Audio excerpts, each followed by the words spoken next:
PEM actually gets to the root of one of the major dimensions of autism in terms of difficulty with emotions.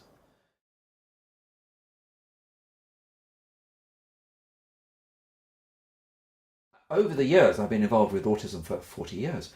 Certain crazes have come and gone. I don't see this as a craze. It's not promising to cure. It is promising to understand and help that person. It's based on logic. But the main thing is it's discovering how valuable it can be in autism because of the intensity of their emotions. Yeah.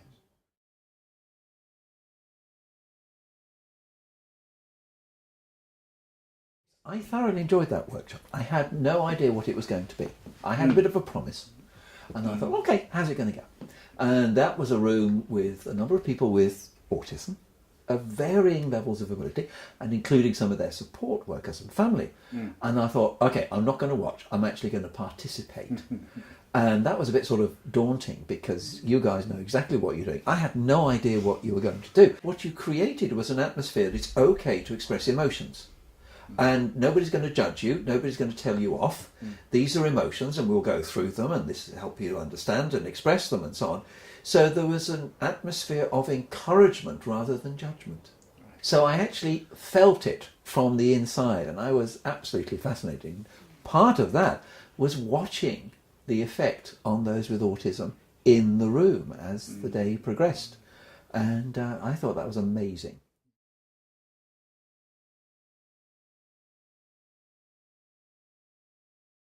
One of the things that I really appreciated was how you did it. In the sense of your choice of words, you were not being judgmental, you were using it in terms that people could understand fairly easily, so it was easy to follow. So you were making the complex and abstract actually quite straightforward and simple. That's a talent, that's what's needed. So that's one of the major components, I think. When you come from the biological point of view, from the organic point of view, the human being, there is no judgment. How can there be actually judgment? Yes. And, yeah. But the problem is, there has been for people with autism. Absolutely. Because you're getting suspended, you're upsetting mum and dad, you're no Minecraft for a week. As far as they're concerned, they're getting judgment, so they're really finding this is something that's a part of me. I can't control it, but I get into trouble for it. And then here's somebody coming along in a calm, clear way, exploring what sometimes nobody else has ever done, but is needed.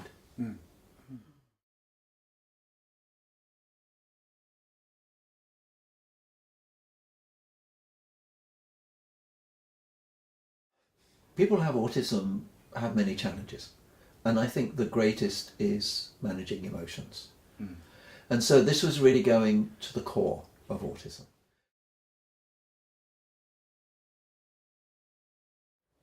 Anyone who loves or supports someone with autism will benefit from this. This is emotion management for everyone. It's not just a person with autism. It's a dialogue between that person and those around them. That's parents, teachers, etc., and grandma.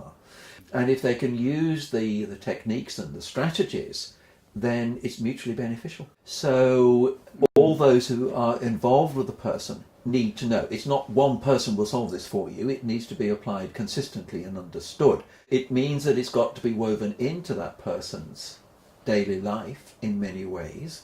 And it means that people then have a plan rather than fear, what do I do because he's going to emotionally explode. They now say, okay, I feel confident, and that's infectious. Yes. Because I think once the person with autism knows whoever's looking after me, I can trust them to help me manage the emotions, then sometimes they're not going to happen because they just know somebody could help me, that's it. That's it. And I think that's how it's going to be successful. I think what is needed is for people to learn the techniques and then apply them to individuals. My own view is that any psychologist working in autism needs to be trained. It's up to them what strategies they're going to use, but I think you need to know. And I think if you are going to develop your range of support mechanisms and understanding for those with autism, this is the new area that you need to be involved with. And it is not a discipline-specific approach. It's something that can be used by a range of people to help that person in various stages of life. So I would see it as one of the strategies that we can use to help with regard to emotion management and expression. But what that is going to do is improve the quality of life and give freedom. So you're not shackled to your emotions, you can manage them, which allows you to do all sorts of things. So you're not going to be suspended from school or sacked from your job. Yes. We can teach it, everybody can learn that, and it's repeatable. Yeah. Yes, I'm sorry guys, but it's not rocket science. Okay, you don't have to have a PhD in whatever it is, but you do have to have an open mind, and you do have to be educated. It doesn't cost a mortgage. Okay, so it's not expensive. That's what I like about the whole program, is that it was clearly so effective, and yet didn't involve a fortune or promises.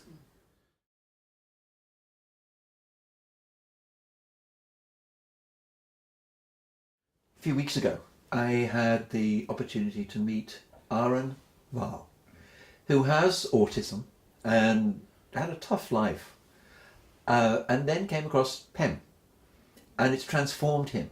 And it was fascinating listening to his accolades towards PEM, of how it had changed him.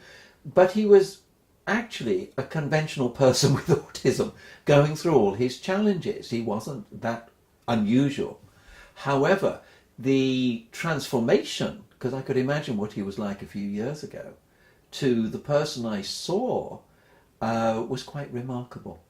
And he is living testimony to the value of PEM and autism.